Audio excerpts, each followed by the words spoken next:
Welcome to the Overwhelm is Optional podcast, where each week we find ways to gently rebel against the nonsense that overwhelm and exhaustion are just the price you pay to have the life you want. If I said you could have more ease in your life, what comes up for you?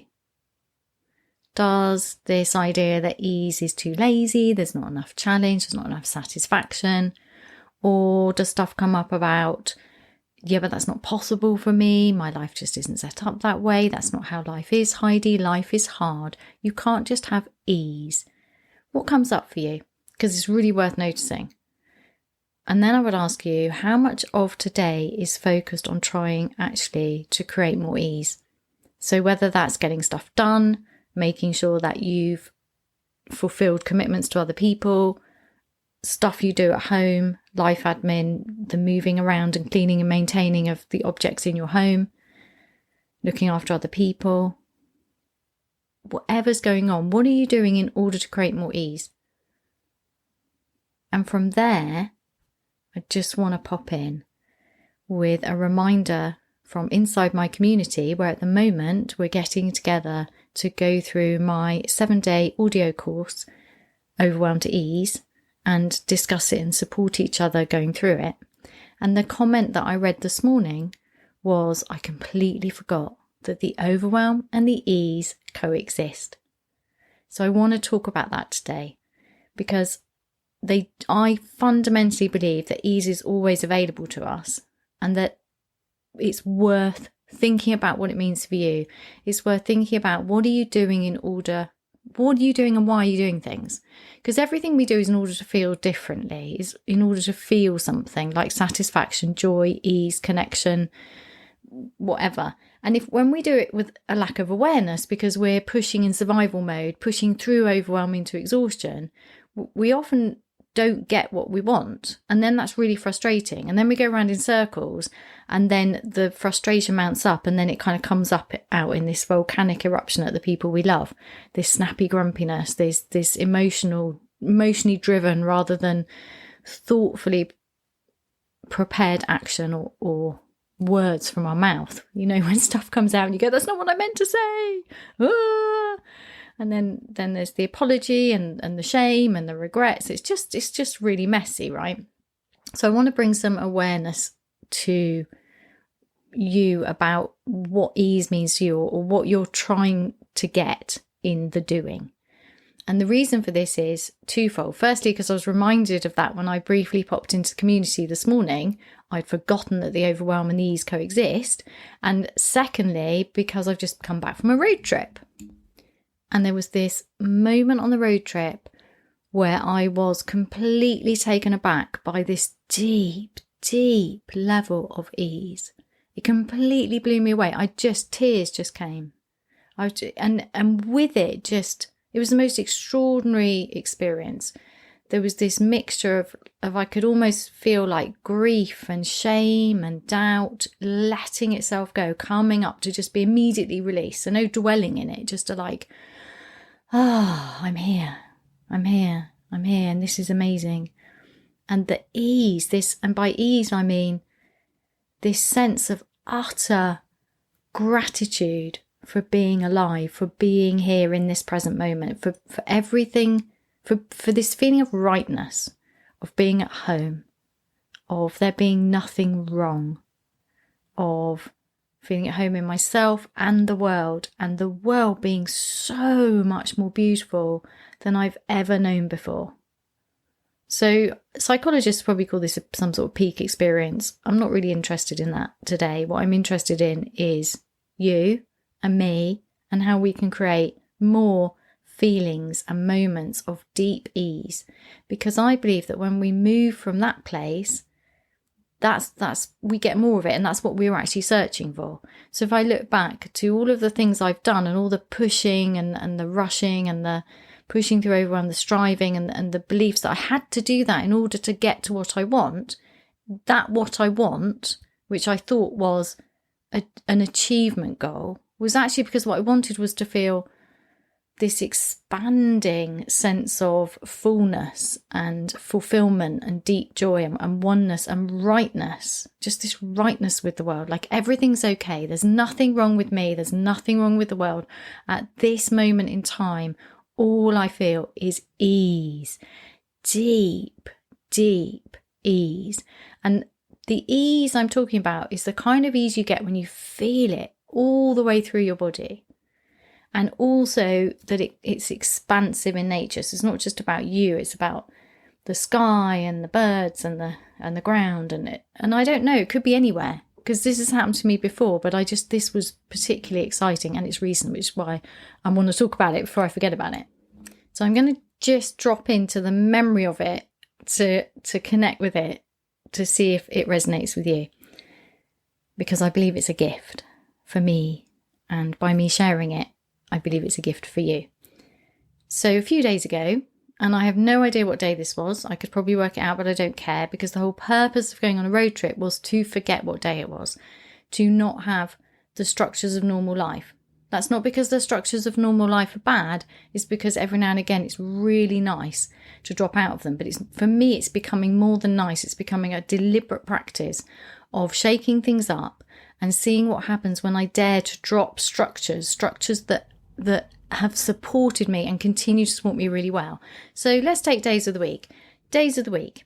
You can get very bogged down. I could get very bogged down very easily in, it's Monday, I have to get this done. Friday, I haven't got this done. Or it's Wednesday, I'm half the way through the week and how am I going to... it's really easy to get caught up in time. Where in actual fact, Monday, Tuesday, Wednesday, Thursday, Friday are just names. They're just names of moments in time and space that we've all agreed have meaning. And that's really useful, because otherwise it would be absolutely hopeless. Absolutely hopeless. When would you meet people? When would you get stuff done? There'd be no deadlines. Structures are really, really great. But it's also really nice sometimes, I find, more than nice, I find it really helpful practice to let go and not know what day it is. Because then I experience things differently, and that informs my adventure, my growing more and more fully into myself, having a more and more full life. And by full, I don't mean busy and overwhelmed. I mean quite the opposite. I mean rich and more ease, more feeling at home in myself, allowing myself to be more and more myself. So I don't know what day this was. But here's what happened. I don't even know the bit before, actually. This is what I'm dropping into. This beautiful sky. I'm high up in the Yorkshire Dales, which is in the north of England. For those of you from elsewhere in the world, welcome to the podcast. And the sky is big and wide and open because I'm so high up. And there's beautiful, beautiful valleys below me. There's green, there's beautiful hills, there's trees in the valleys with rivers, there's sheep, there's birds, there's no traffic. There's just us, stood by the edge of the road, gazing, absorbing the stillness, the silence, the wide open space, the beauty, the sheer beauty of the Yorkshire Dales. So the Yorkshire Dales have hills and valleys, greens and different colours, and then they have these beautiful things that are man-made. And the beauty of the Yorkshire Dales, for me, a lot of it's just man-made. So sheep farming has been happening for a long time, so there's dry stone walls, and the ones in the Yorkshire Dales are a different colour than elsewhere, so they're almost white, and they're going in curves, striped curves across the landscape. And in most of the fields, there's something which I've just learnt is a field barn, which is a stone building, and they're half derelict, but there's something so beautiful about them, the way they create this pattern in the landscape, and the little sheep further and further away dotted around, and then there's birds of prey in the sky, and it's just breathtaking. And we the funny thing is that we stopped many times and got out of the car and gazed and absorbed the beauty and took photos and just were like, wow. But this particular morning blew me away. It was like my heart exploded, but in in a really good way, a like overflowing fullness. And then I just felt so much ease, just like everything is right with the world. And I didn't have words for it. It's just this deep whole body, more than my whole body, expanding out in every direction. This feeling of utter ease, everything being right. Not really a lot of thought, just like, wow, I'm so grateful to be here. I'm so glad to be alive. And at the same time, tears came because I'm very sensitive to beauty and often I just cry. I'm known to cry quite easily. I'm okay with that. But I also felt this letting go of grief and shame since quitting my job. So 5 years of just, and I've let go of it. I was aware that it wasn't a letting go of all of it. It was just like, oh, there's some more and it's going. And it was more like there's some more going, rather than a feeling of it, a thinking of memories, of questioning actions and beliefs. It was no big deal, but it was physical. It was very, and then it passed, and then there's just this ease. It was amazing. I hope my I'm not sure if my description is doing it justice, but this was really significant for me for many reasons, not least of which is, do I have to go on a road trip to get that? Because if I do, that's not okay, is it? That's not the practice of the gentle rebel. The practice of the gentle rebel is to allow more and more of that into my life all the time. So what is it about going on these road trips? And if you've been listening to me for a while, you'll know this is the second road trip of this year. It's kind of the third actually, because I did have a mini one to the New Forest, which was also just incredible. So what is it about the road trip? Well, I think part of it is the fact that we were all told we couldn't drive anywhere for a bit. And I found that deeply, deeply upsetting on many, many levels. It really upset me. And so the fact that I can now just drive, like I can just drive and I can go somewhere beautiful. And the next thing would be to fly somewhere beautiful, but I haven't actually felt cool yet to fly somewhere. I've got plans on the horizon. But just the travelling to somewhere new, somewhere that wakes my brain up with, oh, this is different than I'm used to. Which brings us back to this idea that the overwhelm and the ease coexist. How do I know that? I know it from my own practice. I know it from working with other people. And because if you just think about it, if you just sit back for a moment and just think about all of the possible things you could look at or pay attention to right now, and there are more than you can even describe. So at any point in the world, there are a gazillion things that you could pay attention to. And some of them add to your overwhelm and some of them add to your ease. And there's always ease to be found. It's just that we have to practice finding the ease. And that's the gentle rebellion, the practice of saying, okay, there's all of this stuff, there's all of this overwhelm, and pushing through it towards exhaustion has got me this far in my life. But I'm done with that because I want the success, but I want my life back. I don't want to be grumpy with my family anymore. I don't want to be snappy with the dog. I don't want to feel like there's no space in my own life for me.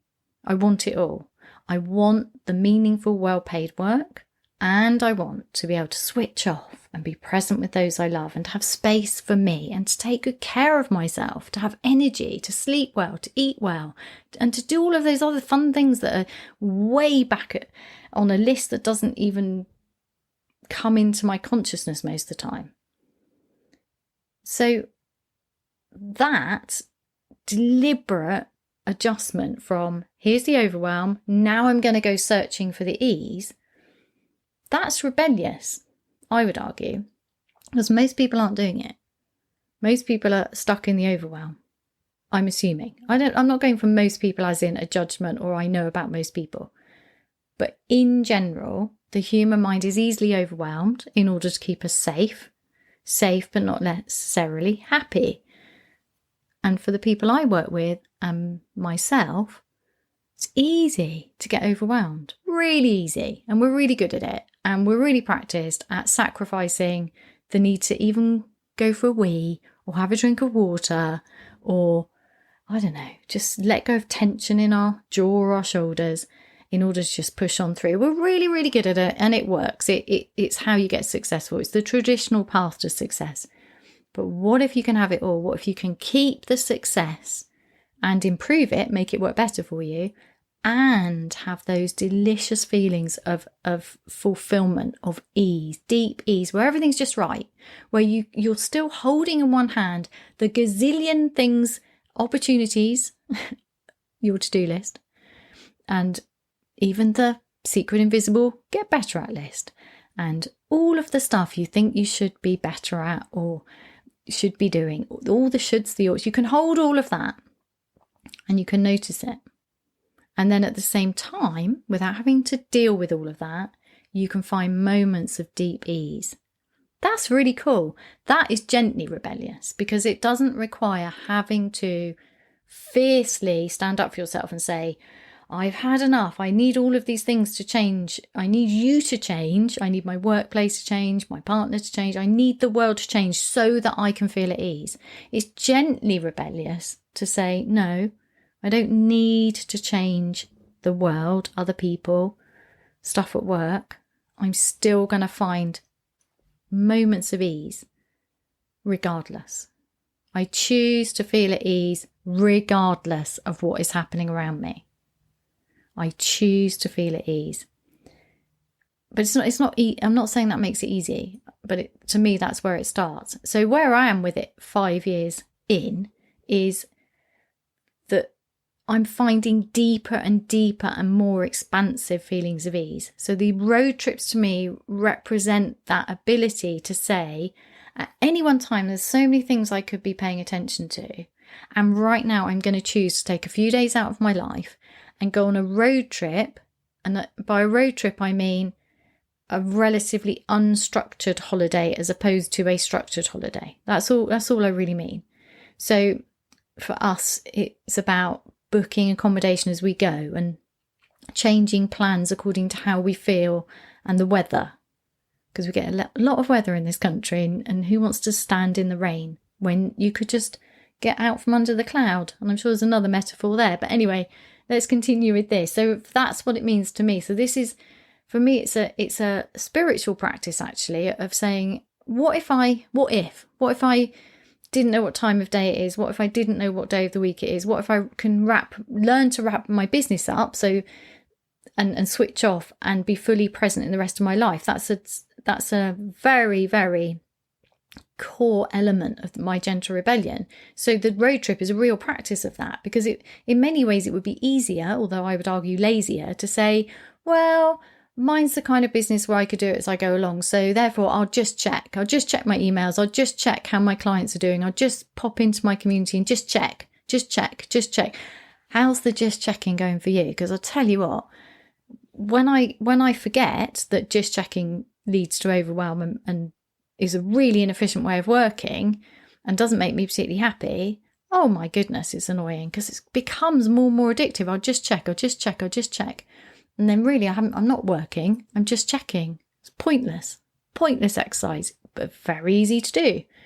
But what if instead I develop habits of going, I'll just go find some ease. I'll just allow it. Now, the really cool thing when you get into this, that I found anyway, is that ease isn't something you chase. I mean, it feels like it is. When I've done this, then I'll feel more at ease. But actually, that's a trick. And although it can work, and it does work to a certain extent, it is tiresome, because it means that to get ease, you have to do a load of stuff. You can't have it now. Well, if the overwhelm and the ease coexist, why can't you have it now? And also, if you get into a state of ease before doing something, you tend to have more clarity, more focus, and be more connected to your heart and your body, which means if you're connected to your heart, you're going to be doing the things that really matter to you. So you're going to be working with purpose. And if you're connected to your birthday, if you're connected to your body, then you're going to be carrying things out in a way where you also look after yourself properly. So there's huge benefits in choosing to practice looking for moments of ease. So for me, the road trip is the bigger practice of this, let's remove structure and see what happens. And then what I'm noticing is I'm creating more feelings of freedom and ease in general. I still haven't got it sussed, the whole bringing it back with me, but that's what I'm now up to. So that's my next level of my gentle rebellion, is how can I bring the more expansive, even deeper feelings of ease into my life on a daily basis. So a good question for me today would be exactly that. How can I have that feeling? And so this is what I did.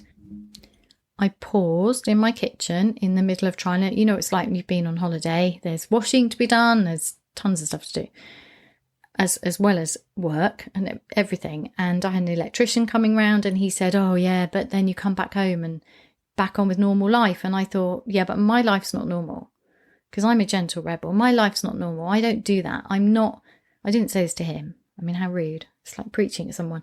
But to myself, I was saying, yeah, is that true? Am I walking into that concrete of overwhelm that's very common when you've been away and you come back? And I could feel that building up last night, actually. This whole, I need to do this, and what if? I thought, well, I'm not doing that. There's no reason for all of that to suddenly happen today. What's most important? So that's how I organised my day. What's most important? But also I made space to really connect with that feeling standing on top of the Yorkshire Dales, on top of the world.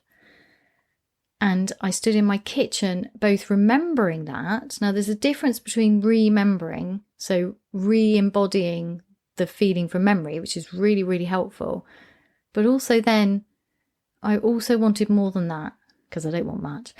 I want it all. So I then wanted a practice of just literally feeling that, but now, rooted in the now. And I was very fortunate because after the electrician went, the sun came out and it was flooding through the kitchen window. And I've got my last sunflower I brought in from the garden, and that's so beautiful. And then this little plant, which when I'd got home was not very happy because it needed watering. So I've rescued that. And I just looked. I don't know, just something happened. I just looked at the plant and the sunflower and the sunshine, and I felt the sheer joy of being at home, of having a home to come back to, of feeling safe, of having landed safely. So all of the miles we've travelled safely, and the sheer gratitude for my home, for my life. And then I got that feeling again, that feeling that everything's okay here, as well as in the Yorkshire Dales, that I don't need to go away to have that feeling, but that the going away and the playing with the practice of messing around with structures of days of the week and the security of knowing where we're going to be each evening, that enriches my practice of bringing more and more ease into my day-to-day life. So I just want to share that with you because once again, my road trip has allowed me an even higher level of freedom and ease, one that I really couldn't have imagined even 6 months ago, I think. I'm really, really aware this year of a major up-leveling in my life. So what I'd really like to say, for those of you who have read my book, because one of my,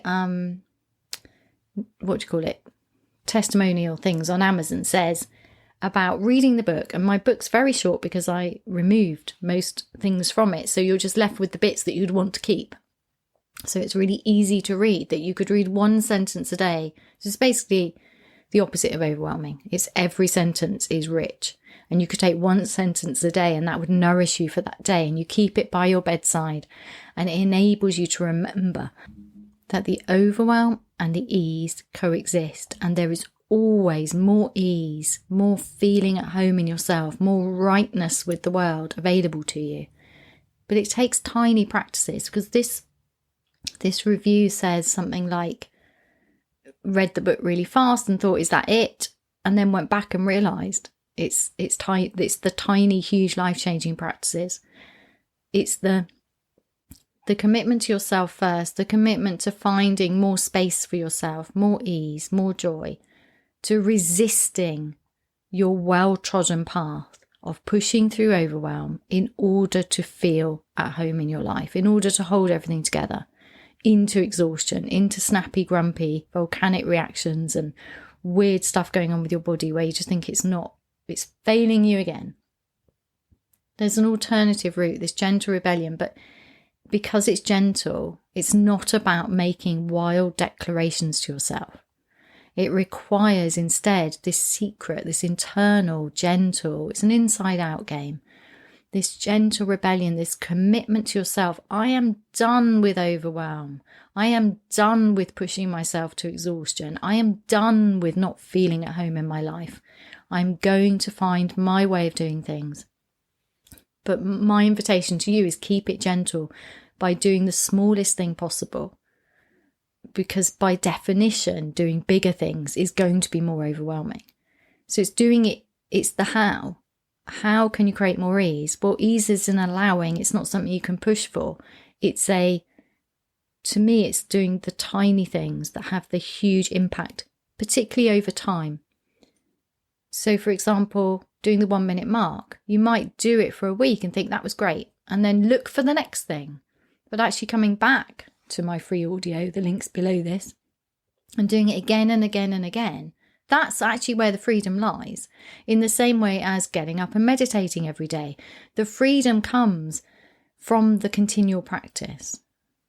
Practicing a commitment to ease, to finding a different way to move through your day, through your life. It's tiny everyday practices. They work. I've been on this for years, particularly since 5 years ago when I had to do things differently. There's nothing like imploding your life to make you do things differently, because burning out completely meant I had no choice but to find an alternative way. And there was no way I was doing it the normal way again, because that was too costly, too painful. I lost too much of myself. I was not prepared to do that again. I had to find another way. Finding that other way has worked for me. It works for my clients. That's what this podcast is about. Finding your way to have it all. And having it all by going small. It's really, really important. It's the tiny steps. You might not think spending 1 minute neutrally noticing how you feel will have any impact. It's not working. It's not working. I need to make big changes. I really invite you to come back to tiny, huge, life-changing practices. And today's one would be, where can I allow more ease into my life today? So yes, I've shared with you some huge life-expanding, incredible moments of ease by going on a road trip with this deliberate practice. But for you, you don't have to do that. Honestly, I just invite you to start where you are. I mean, you can do that, obviously, do what you want. It's your life. But I didn't get to hear from doing big things. I got to hear from doing tiny things, from mainly letting go of the need to make huge, life-changing, wildly disruptive, transformational like shifts, like huge ones. And because I didn't have the energy for them. Instead, just this commitment to myself first. How am I feeling today? What do I need to look after myself? Where's my space today? Where can I squeeze a moment of ease in? How? How can I do this in the easiest possible way? How can I allow myself to feel more joy? It's all a letting go, a how, a squeezing the ease in, a noticing that the ease and the overwhelm exists, a challenging beliefs that I have to do something in order to feel at home, in order to feel safe, in order to feel at ease, in order to feel more joy, in order to feel more health. And just saying, no, I want that now. It already exists. My natural state of being is one of perfection, is one of just having this incredible self-healing body of having a brilliant mind, a heart that can guide me. But all of those three things need to work together, and it seems to require more skills. So what are those skills? What do they look like? Well, for me, it's neutral noticing, which combines meditation, mindfulness, and brings it together in this simple 1 minute practice. Notice completely neutrally how you feel in any moment. It resets my nervous system. It allows me to gradually, over time, be able to pause and respond instead of reacting in an emotional outburst. Not always. I'm not some perfect Buddhist monk person going on road trips, gazing at sheep in fields and always feeling like that. We had arguments on the road trip. Of course we did. There's two people have different ideas of what they want to do. We were at cross purposes some of the time. I was on a mission on a road trip practice. My partner hasn't done this way. He's done it on his own though, but this is a new thing. This is two people together. There's new things to learn about each other. That's the nature of a relationship. It's not about I'm perfect and therefore follow me. It's about I'm majorly screwed up despite all my knowledge. Here's what I found out. This is working for me. Does this resonate with you? Would you like to come along and try it with me? If you would like more ease, try this. It's there for you. Notice it. Allow it in. Because you deserve it. Right, I'm off to go and have a coffee, gaze out my garden again, absorb more ease and freedom, and then do some more work. Because I love my life, I love my work, and this is what I choose to do. Thanks for being here. See you next week. Lots of love. Bye.